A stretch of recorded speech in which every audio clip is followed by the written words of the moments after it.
Hi everyone, good morning. I wanted to get started here right on time. I'm sure we'll have some folks joining us as we get going. Not a problem at all. So I'm just getting everything set up and we'll get started here. All right, hello.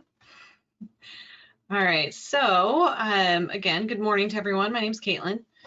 We are going to go no later than 11 today, so I will end on time. Depending on kind of questions at the end, we may end a few minutes early. We'll just see how it goes. But what I wanted to do before anything else is go over some housekeeping. Some of you may be familiar with GoToWebinar or kind of how it works, but I really want to make sure that everyone feels comfortable with the interface, how to ask questions, and sort of how to get help if you have any tech issues. So I'm just going to kind of go over a couple things here really quickly. I'm always making sure you can see what I can see. So I think we're good in terms of the screen. So if you, so I'll go over some of the logistics here. There's some questions coming through of CEUs. This was on the SHRM site, so you should get a certificate here not long after the end of the seminar. So with the kind of tech help as it is today, if you don't want this panel on your screen, just click that little arrow there, that'll minimize it.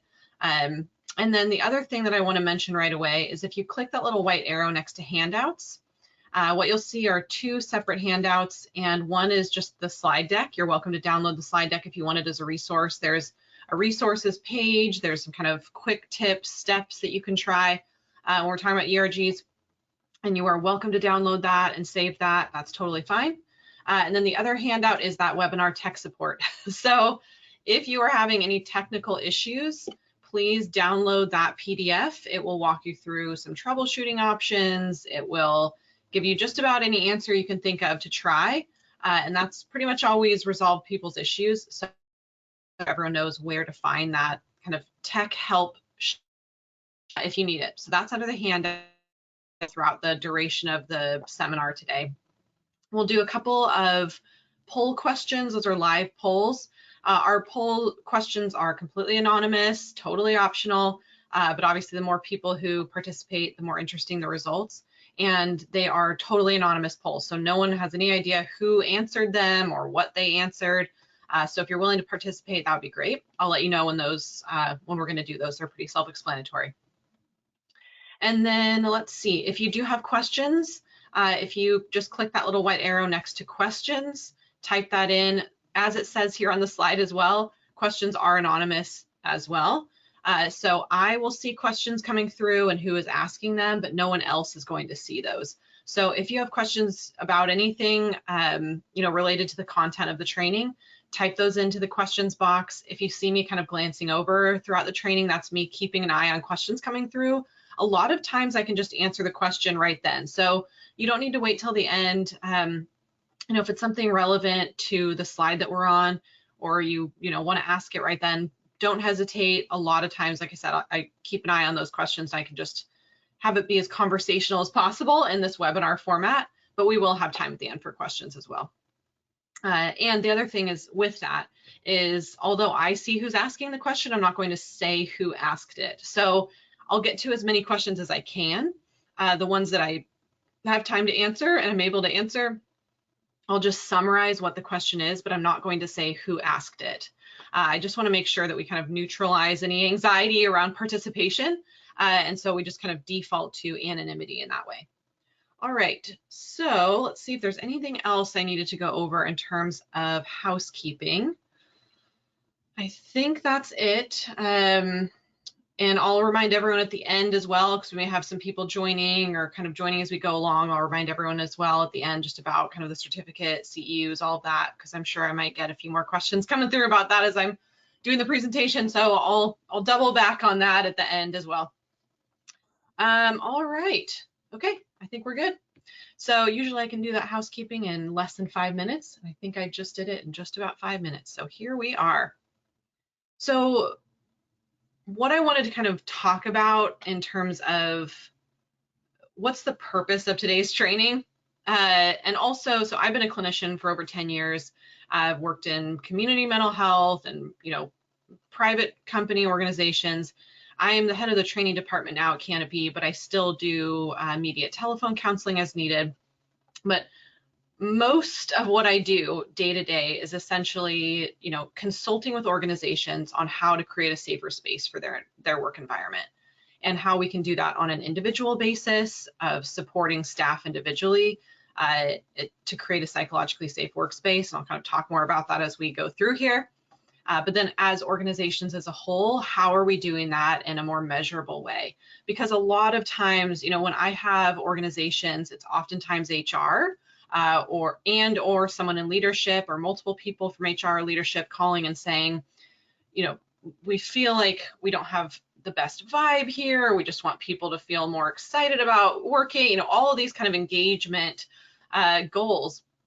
And I so often try to ask, if suddenly things had improved, how would you notice those improvements happening? What does this look like? And I'll talk about employee engagement, which is why it's the first bullet point on here. We, of course, are going to focus most of our time on ERGs. That's why you're here, employee resource groups. But I think having some context around what we're going for in a larger system. And I also want to speak to when we talk about inclusivity and how ERGs can, for some organizations, be a part of that. I also want to make sure, just to say up front, this is an educational overview of ERGs, how they're implemented, how they can help organizations. It doesn't necessarily mean that at the end of this, it's like this is exactly what we need. There may be aspects of it that you want to implement. I think that it's really starting with, and the most important piece is, how do we create and foster a healthy, psychologically safe workspace in our environment? Are ERGs going to be a part of that? And there are a lot of times that they can really help with that. They're not a one and done solution. I'll talk a little bit about that in the implementation process. There are a lot of dynamics to ERGs, and there are pitfalls that can be avoided if we know what they are. So I am going to talk about that. They're not just one and done, set one up and everything's good to go. So we're going to talk about what can, be some barriers to them being effective. And so I really want to spend some time in the beginning talking about, inclusive environments, psychologically safe environments, employee engagement. And then I think that is just going to give us a lot more context as to what ERGs can help with in terms of that. So that's where this is kind of, broken down in terms of what we're talking about. I want to make things as measurable as possible. And I also know, again, from my experience, that for many folks I talk to, leadership, HR, and this isn't, this is just kind of human nature, is like, can we just do something and then it'll fix it? You know what I mean? Can we check something off of a list? And I've been there. I know people who are like, I make checklists of things to do just so I have the sense of what it feels like to check something off of a list. And we do that on an organizational level as well. But creating an inclusive environment is not checking something off of a list. So there are measurable things we can do while we are also on a day-to-day basis contributing and fostering an inclusive environment. So I'm talking a lot on this overview slide, but I'm doing that because I really want to be mindful and thoughtful about sort of the purpose of this training and what the takeaways are. Okay, let me see if we've got, I'm going to wait on that poll question. You may notice a few times I'm just talking to myself. I'm thinking out loud. Here we go. So there's been a lot of research of checking, what makes employees want to go the extra mile. There's showing up, clocking in, if you will, and then there's employee engagement. And ERGs, or employee resource groups, which we'll talk about, can really help contribute to engagement. But there are a lot of other factors as well. So this is where we're kind of starting from the ground up. And again, just adding an ERG and doing nothing else is not going to create a holistic environment of inclusivity. There are a lot of pieces involved.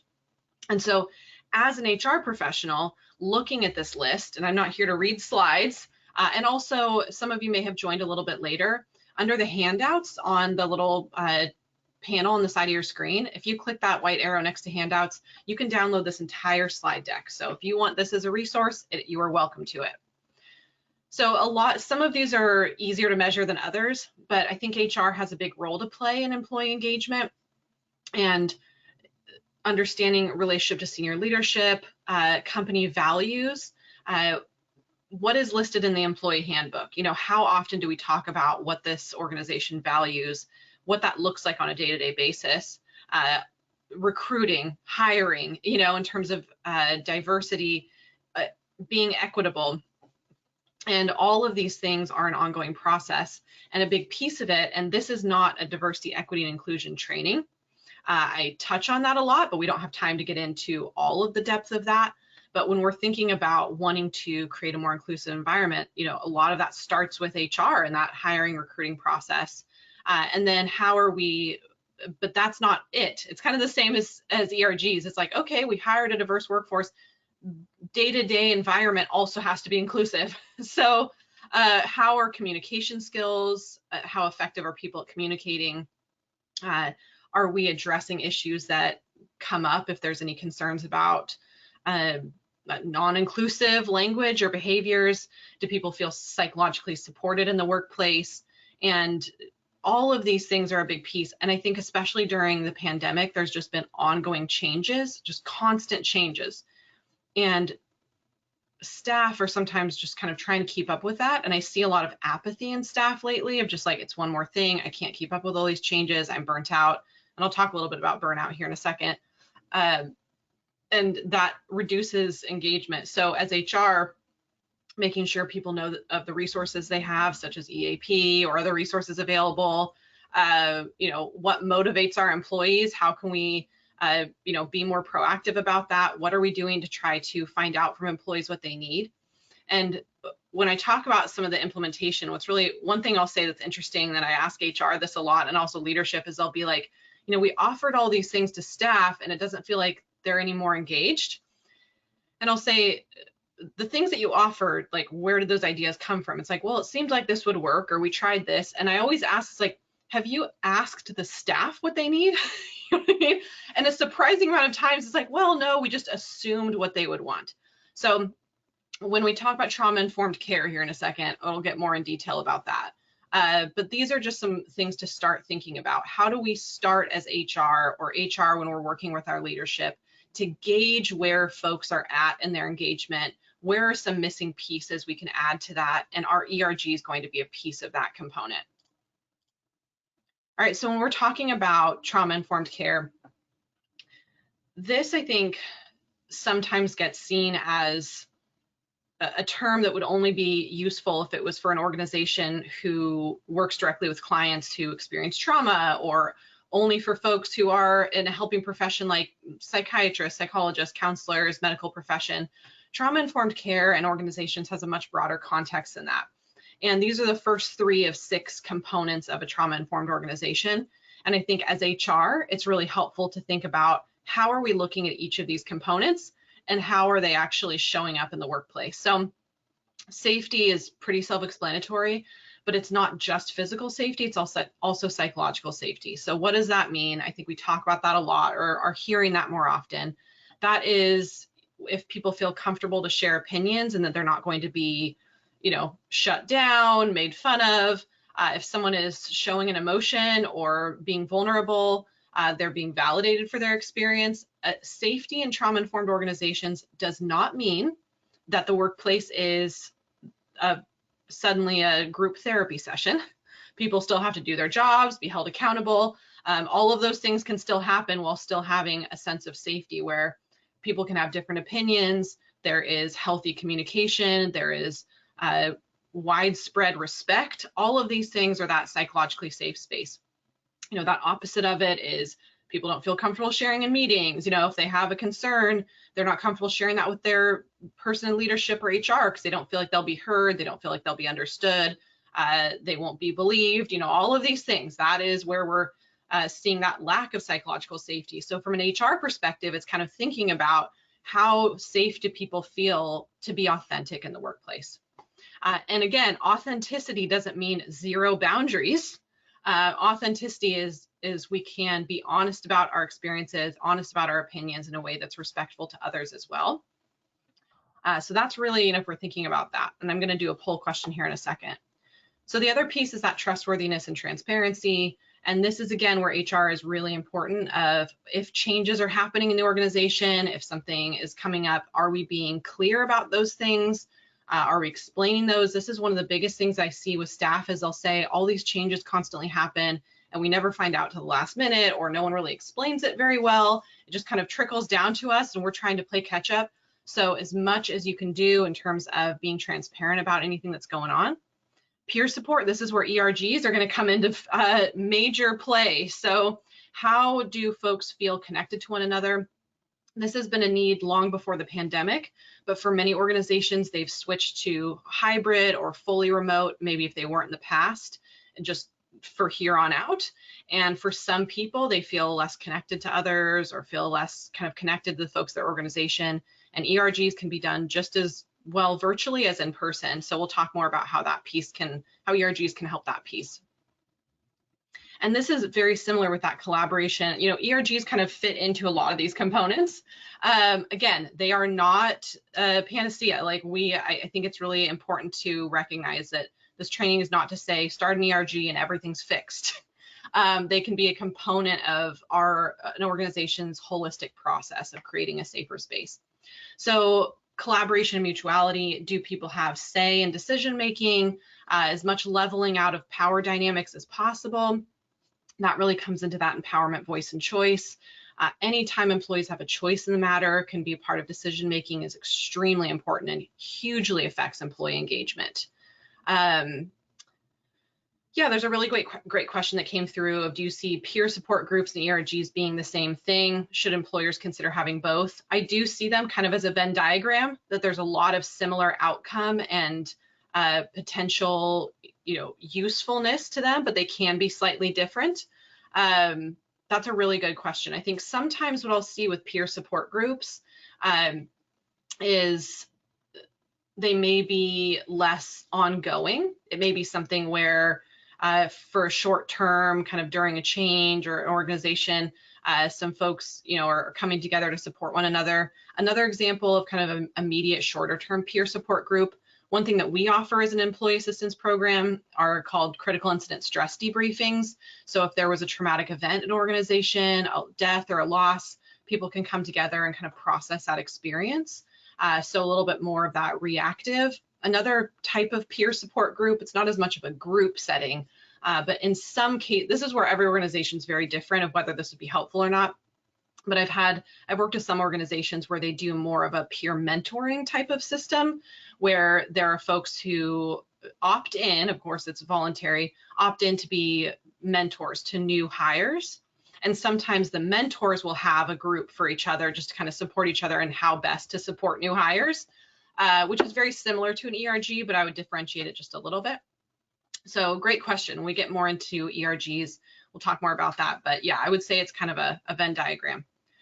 And the cultural competency piece, this is, again, we'll definitely get into this more around how we as an organization are creating an inclusive workplace for everyone.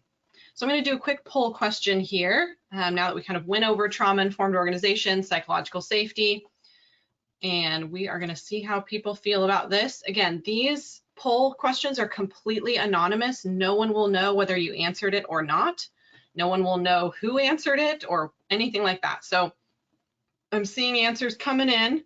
Give it a little bit to let people think about how they would choose this. A little over half of you have voted so far, so I don't want to rush anyone. Okay, give it about 10 more seconds in case anyone else is still thinking, and then I'll post the results. Don't worry, this isn't just for my own interest.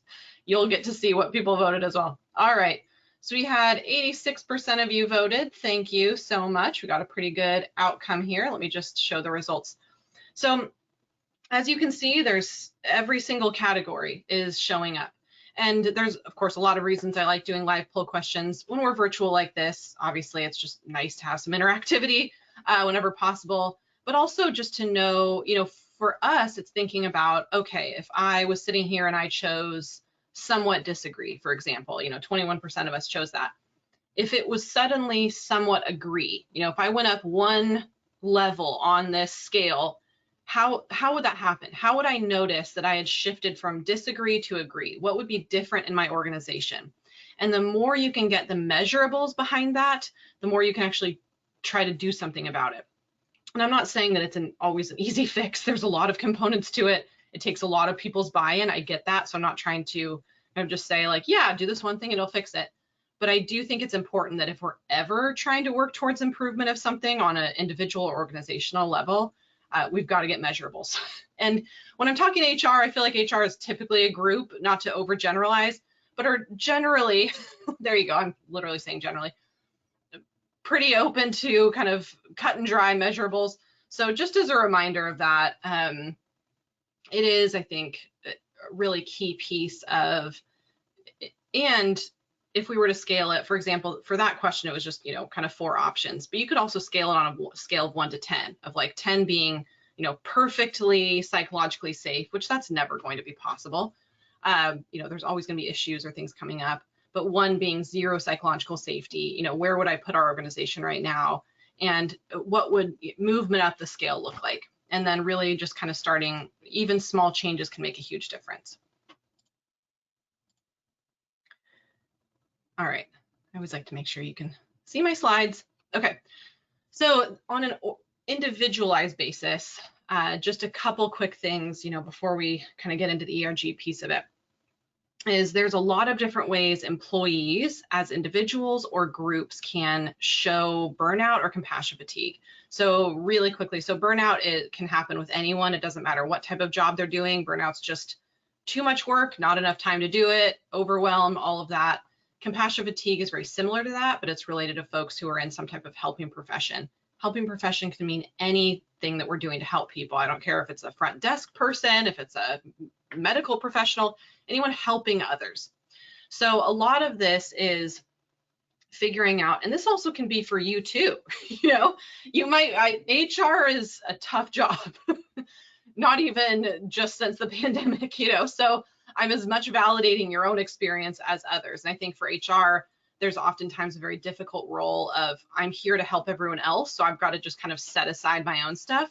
But we have our own burnout, we have our own issues, and it's much easier to address improving psychological safety, implement ERGs if that's going to work for your organization, if we're in a more balanced state. So it's very important for you to also take a look at if you are feeling burnt out.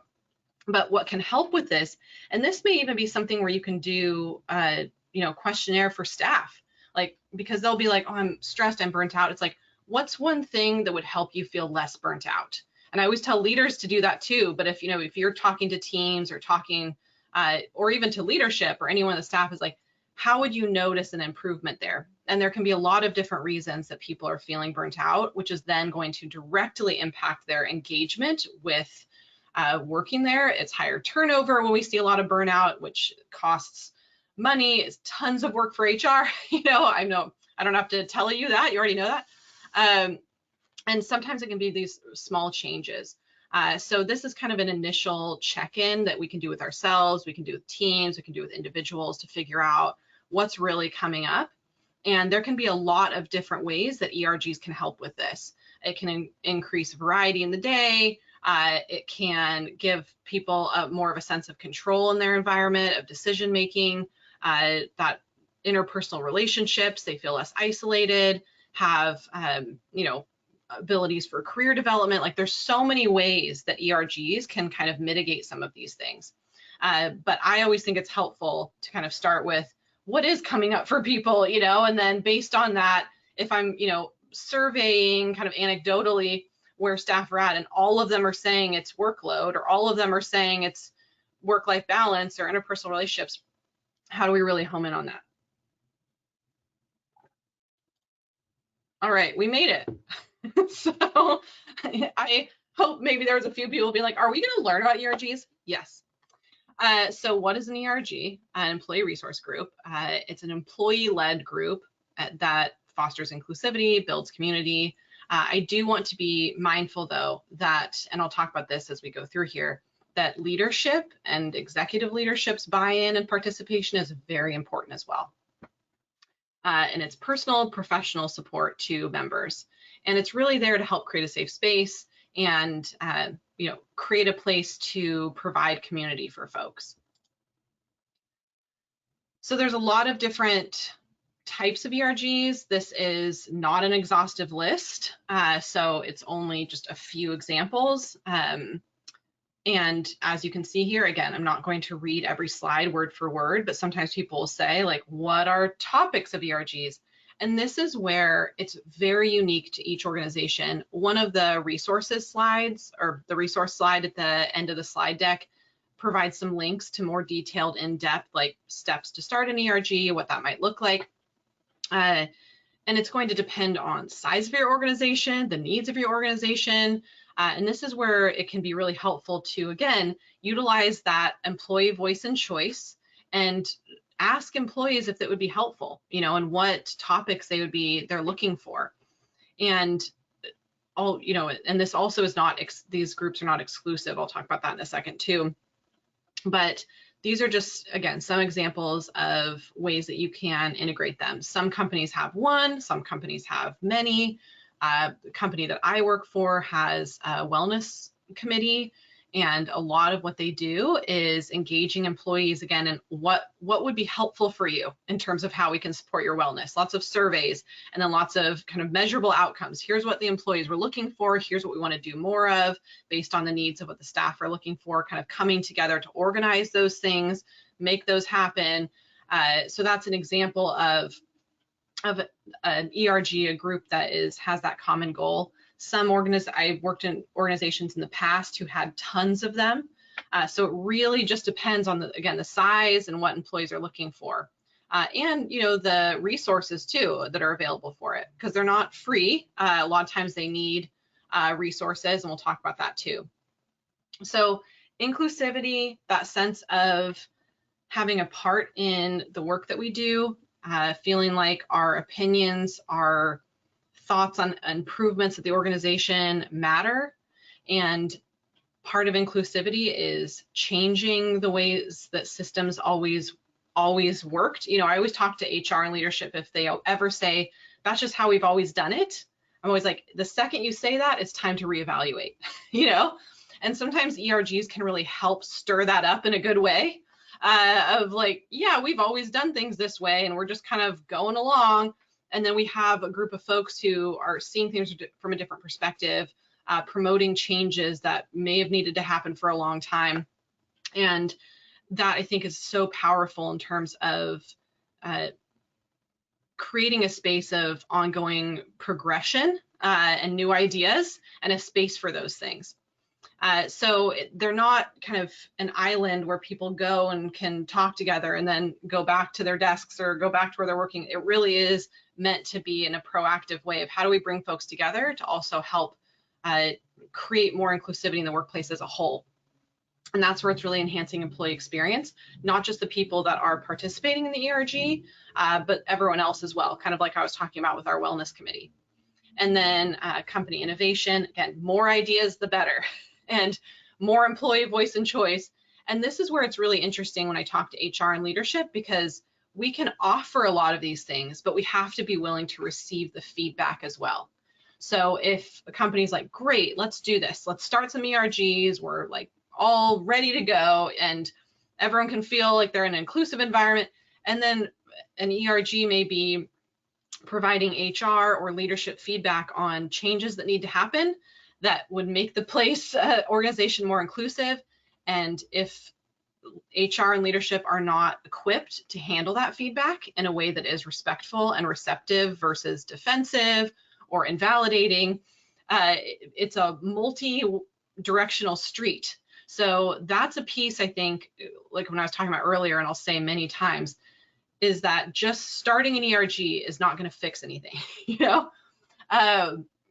We have to be willing to hear what those individuals say, hear that feedback, receive it, acknowledge our own shortcomings, acknowledge our own possible implicit bias, because everyone has it, or opinions or immediate judgments about things.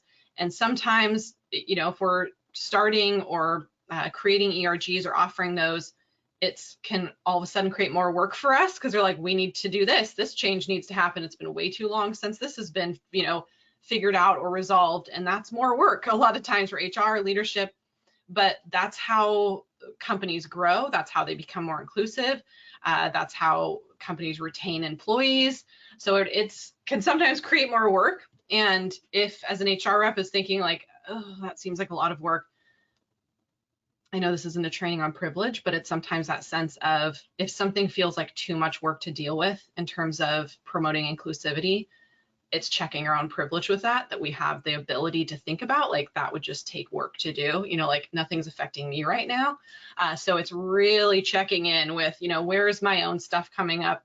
How do I truly support these innovative processes that could be coming up as feedback?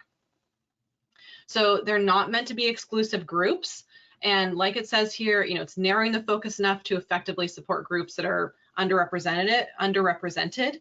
And they are meant to help connect people to large organization. It also is a place to encourage allyship. So allies can receive invitations. And that is where, on a later slide, when I'll talk about have a plan in place for, and this is again going to be unique to the size of the organization, the type of ERG. And so it's going to be a little bit unique to each one. But what is the kind of onboarding process of folks who want to start an ERG? What if one has already started and people want to join it? Ahead of time, before any of this happens, you want to have a really concrete process of what that looks like. But just wanted to kind of quickly go over that these are not meant to be exclusive groups, but membership of it, the process of membership, and just the logistics behind that too, in terms of how many people can be in a meeting at one time if we're having to also like run a business, like, answer phones or do something else. How do we figure out the logistics of that? Again, that's going to be totally unique to each company's setup. So having as much of those logistics and kind of plan in place ahead of time before starting one of these is really important. Because we only have, 50 minutes today, the extensive details of those are going to be so unique to your organization, but I wanted to offer you some of those resources on a later slide in case you really wanted to kind of take a deep dive into that. All right, so some of these we've already talked about, and this is where I think it's also figuring out what to use that time for as productive as possible. So for many ERGs, they bring in guest speakers. One of the things that was on that earlier slide of employee engagement was that lack of career development. And there can be ERGs where and this is also deciding how often ERG groups meet. There's not one answer to that. So it could be once a month, it could be, once a quarter, more often than that, whatever it looks like. But a lot of them can be, some could be related to career development, and each meeting there's a guest speaker or a CEU option where people who have kind of similar interests in areas that they want to expand their career knowledge. And growth and development is really powerful. It's a huge motivator to keep employees engaged and wanting to continue working in that environment. And also inclusive work environment, like I've talked about a lot, so many of these are going to be related to diversity, equity, and inclusion, and providing feedback on what isn't happening possibly in an organization and making logistical changes, such as, for example, gender neutral restrooms, making sure buildings are accessible to all folks, whatever that may look like. And these can be really great organizations or groups who can look at what the current situation is and offer options for improvement. And this again goes back to, as HR, how do we receive that in a respectful way? For the many, many years of working with companies, working with HR, I've seen, a range of responses from HR and leadership when they are informed that there are less than inclusive situations happening in their organization. So it's kind of cliche, and I say this in every training, but everything starts with you. And our own ability to check ourselves. So, and receive feedback, be open to change, all of that. And I keep getting ahead of myself, so I'm going to wait until a later slide, because I am going to address, like, what are some of these pitfalls that can happen with an ERG, because they can happen sometimes. And I realize I'm talking really fast. I know a couple folks have typed in questions. If you have any questions, feel free to type them in. All right, I'm going to do another poll question, because why not? Here we go. I always like to just, take some breaks from time to time. This is a pretty simple one.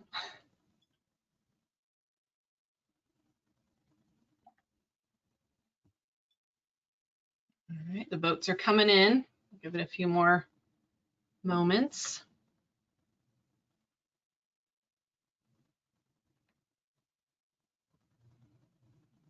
Okay.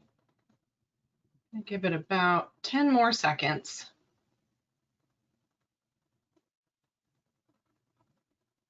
A few more people voting here.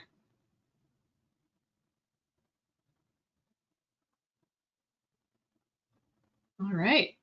So 85% of you voted. Very interesting results. So 70 and 30. So yeah, most folks have ERGs. It'd be fascinating if you're, willing to type in what those ERGs are. It'd be really interesting. Kind of see what that looks like. You certainly don't have to. Yeah, so as you're kind of thinking about this, if you have ERGs already, which most of you do, it's kind of figuring out how long have those been going on? Have they been helpful or not? And someone just typed in that they also have a wellness committee, but they're not very active. And I appreciate that comment, because it's that same thing of like, sometimes things really stagnate too. It's like, yeah, we've had this group forever. It's just kind of going through the motions. And that's where it's back to that, how do we kind of reinvigorate some of these things? How do we check in? Is the way that this meeting, or is the way that this group, this ERG, this committee, because yes, in some ways these words kind of get utilized simultaneously. Is it still doing what it intended to from the start? How motivated are the folks who are in it? And sometimes the people who, joined it originally, it's like, did they join it for life? And are they motivated to be a part of it anymore? What does that process look like? And what could change to kind of make it a little bit more active and engaging? We've got another person who said they have a wellness committee. Yep. Oh, there's another one. Got queer allyship, recovery allies, DEI work groups, wellness. Yeah. So elder care groups. Yeah, there's a lot of them coming in. And I see a couple questions coming through, so I'll get to some of those as we continue on. But I appreciate everyone participating and sharing so far, because it's really interesting kind of where groups are at. Yeah, DEI strategy group. Yeah, so lots of examples coming in. So there's a few things, how can HR help with that? So a diversity council, that is more kind of on the back end. So how is HR leadership actively engaging with wanting to encourage a more diverse workforce? So recruiting, hiring processes, and also as executives, as HR, how are we doing our own work on inclusivity, educating ourselves on how to create an inclusive environment for folks? And that again is our own training on DEI, diversity, equity, and inclusion. One example I'll say that was interesting, I was working at a company in the past, and they were talking about, I was talking to their HR department, and they were like, we always wanted to be equal opportunity employer. And we, touted that, we promoted that we were that way. And then, and they were like, we always, our applications were accessible online, all these things. And then they were like, we realized though, what if someone doesn't have access to the internet, doesn't have access to a computer or a confidential space, or any of those things? How are they going to apply for the job? And so to make things more equitable, they added paper applications that people could just come and fill out at the actual organization.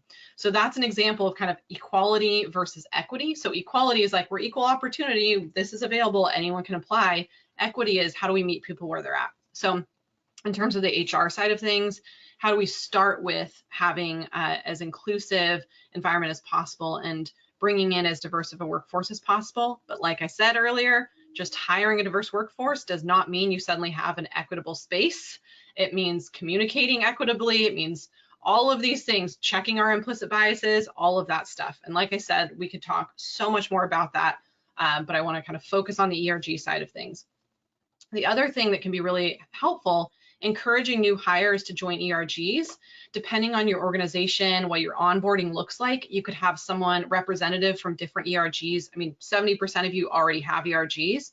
And if you're not doing this already, you could have representatives from those ERGs come speak at onboarding, meet with folks, really getting the word out more. So it's a bit more engaging instead of just like, these exist, email this person if you're interested. And it also can really help, I think, in that initial onboarding process when someone doesn't know anyone, they're new, they're kind of anxious. having someone to connect to is really powerful. So utilizing and leveraging ERGs that you already have to help do that, and then it increases engagement as well. So this is obviously important to remember. Give employees time to create and participate in ERGs while on the clock. And like I said earlier, this is where it's trying to figure out logistics of doing that while still making sure you can run your organization effectively. So how many people do we use? How do we work with that in terms of capping the number of people involved, the time that happens? But we can't be expecting employees to be working on this outside of work hours. Obviously, if they choose to on their own and we don't realize that, we can't control that. But as an organization, we can never expect people to work outside of work hours. Of course, if they were like, we've on our own decided we want to attend a volunteer event on the weekend, and that was something that the ERG group decided to do on their own, that's different. Plan for the financial support. So from the financial side of it, from HR, what do our ERG groups need in terms of space? Because a lot of times, you know, if you have to rent a room, depending on the structure of the organization, if there need to be like food and refreshments, have we budgeted that in? How is that working? So if there's going to be any cost to any of these things, if you have guest speakers, how is that going to be paid for? So just getting a plan in place for that, and plan in place again for physical resources, or it can be virtual. So it's not that every ERG group is going to be in person, but even if it's virtual, making sure everyone has access to be able to join that virtual group and that structure is in place. And I kind of talked a little bit about spreading the word more, try to be a little bit more proactive versus reactive. And this is where over time, it's kind of like that when a couple people were chiming in about the wellness committee, it's like, yep, it's just been around forever. People kind of know it's there. We do the same thing every year. It's like time to mix it up, you know, and that's where getting new people involved, asking the current company and the current ERG or committee itself, what's working and what's not working. How do we get the word out more? And again, for onboarding, for staff meetings, for team meetings, having more of that discussion and reminder of that involvement. And you can also leverage, or I talked about this with onboarding new employees. The other thing you can do is you can have an outcome of joining ERGs of maybe a certain amount of time that folks participate in ERGs or participate, say, in like certain volunteer work. They get PTO for that. You know, there can be ways that you can encourage folks to engage and participate in those things. So how can HR leverage or motivate employees? And that's where it can also, we ask employees what would motivate you, or what ERG groups are you looking for? That's a really good place to start, especially if you already have them and the company kind of has a structure in place for them already. But even if you don't, you can still survey the staff and like, what ERG groups would you like to see here, and have it be an anonymous survey. I'd be really curious what people would say. A couple more slides here. This, and I know there's a lot happening on this slide, but I like things to be as concrete as possible. Like, what do I do? You know? And like I had mentioned already, you can download this entire slide deck. Part of the reason I have some wordy slides on here is because it is meant to be a resource for you and an actual kind of measurable takeaway. So you can download this entire slide deck under those handouts if you want to save these. And these, again, are good questions. This goes back to that kind of objective brain side of things of like, how do we actually make this work? What are questions we have to ask ahead of time? And that's where anytime we're implementing something, and it can be complex, is like, when do these meetings happen? You know, how do we kind of involve folks? How do we start this process? And I try to kind of think about like playing out the tapes. What is any possible question a staff member might ask me about if I say we have an ERG on this topic? And it's not that we can pre-answer every single possible question, but sometimes looking at some of those things can help us of like, oh yeah, I didn't even realize that, or I didn't even think of that. So these are some ways to kind of start answering those questions ahead of time. So what expectations or term limits, what commitment are we expecting? What average amount of hours or days per month, year, week are people expected to participate in this?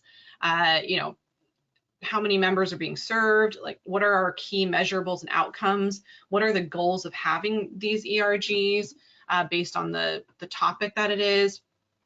And again, that kind of financial compensation if needed. So all of these things have really the kind of measurable what's the point. I don't mean to invalidate, but in a real way of like, how do we make sure that we're doing this in a way that is best utilized for our staff?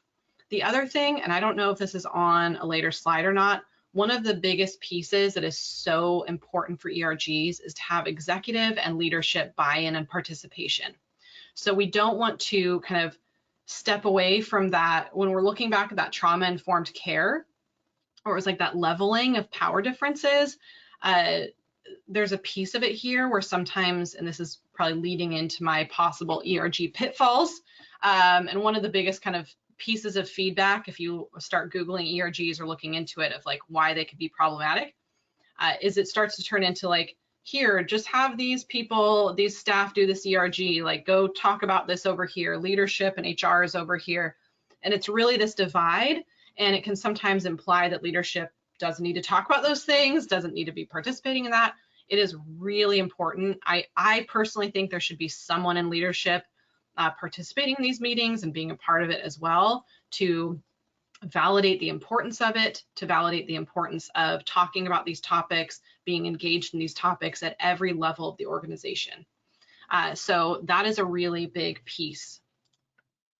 All right, we're doing okay. It's like 10:47. So as I'd mentioned, and I think this is like one of the last slides before the Q&A, but it's really important because it's a pretty major possible pitfall for ERGs, and I want to be really careful that it's not just like, yeah, start a group and everything's fine, because there can be an unfortunate outcome to this if it's not done correctly. And what that shows up a lot as, especially if they're DEI topics, is that the company, HR, leadership is like, yeah, we have a, DEI ERG, so like, we're good now, we're an equitable workplace. See, like on paper, we have an ERG just all about that. But what ends up happening is all the expectation of kind of the inclusivity, the work around that is put just on the folks who are in that group. And then everyone else is just kind of exempt from thinking about it, doing any work on it. And that's a big problem. It's way too much pressure and expectation on the folks in that group. It removes any sense of accountability for everybody else in the organization to do their own work. So it is not a one and done solution to these things. It is in addition, as it says on here, to every employee, regardless of their participation in an ERG, actively engaging in equity, inclusive environment, learning, self-awareness, how they behave, how they interact. And this is where it's so important for leadership and HR to have buy-in in this, have participation in this, because this, I would say, is kind of the biggest challenge that sometimes happens. Is it's, again, like I said, and I'm realizing I'm repeating myself, but the higher ups are like, yep, we're good, we've got this group, and just kind of wash their hands of any further self-work. And in some ways it can make things even worse than like not having the ERG. So really, really, really being mindful of getting buy-in from staff. What topics are you looking for? What would ERGs be helpful to you or not? We don't want to just like push this on the company if staff are like, what, that's a nice offer, but this is what we actually need. If they're like, yes, that would be really helpful to have an ERG group, to have a space where folks can suggest changes, come together for career development, talk about ways to create inclusivity. And as that's happening, everyone else is still having to think about that too, and not putting all that pressure on that group to just fix everything. Let's see, I'm checking questions coming through. So there's a question of, is it inappropriate for an organization to appoint a manager to get a specific diversity ERG started? I think I would be careful with like telling someone they have to be the one to start that ERG. I think with HR and leadership, it's starting with, as a group, let's sit down and think about if this is something that would work for us or not. would ERGs be something we'd be interested in or would be logistically possible for our organization? If, as a group, as a whole, in terms of leadership and HR, if that agreement is yes in some capacity, then having voice and choice within that group of, is anyone here open to starting that, engaging in that? So I think I would avoid assigning someone that task, and more have it be buy-in of wanting to, offer that participation. And so I think I would approach it that way. With ERGs and with involvement like that, I think on every level, it's really helpful to have it be an opt-in or opt-out. That being said, and that's why I think kind of having a conversation at the top is important, is if we as leadership, as HR, are going to promote this idea to staff, we've got to have people in the leadership department engaging in that in some way. So where is everyone at on that, in terms of the different topics? And if everyone in leadership's like, I don't want to do that, I don't want to participate in that, maybe trying to figure out how best to support folks. And I'm not saying let's absolutely do not start one then, but just being mindful of where is that kind of pushback coming from leadership of not wanting to participate. And there can be different reasons for that, of time, comfort level, and then that's kind of figuring out for each specific team what's going to make the most sense. And that's where I think as much prep beforehand, instead of just starting to suggest all these ideas, it's like, how do we come together first and figure out what are all the logistics, where's leadership on this, before we start kind of talking about this as a whole. And then again, at that point, really surveying the staff of what would be most helpful for them. Because this goes back to HR and leadership can have a lot of assumptions about what they think staff need and want to do, and then survey them. It's like, whoa, that's very different than we thought. And that's okay, so having that openness can be really helpful. All right, so these are a couple of resource slides. And again, you can download all of these, this entire slide deck if you want. There's employee engagement questions. So just more questions you can ask directly of asking about engagement. I always think, again, it's helpful to have measurable. Here's some direct things you can do. So if you do want to offer an anonymous survey of engagement for staff, these have great open-ended questions to ask folks. And I think surveys can be really powerful where you have both some, scaling questions, yes or no questions, but then also open-ended questions where they can offer whole, complete information and feedback, and then be open to that feedback. Again, that's that important piece, critical piece even.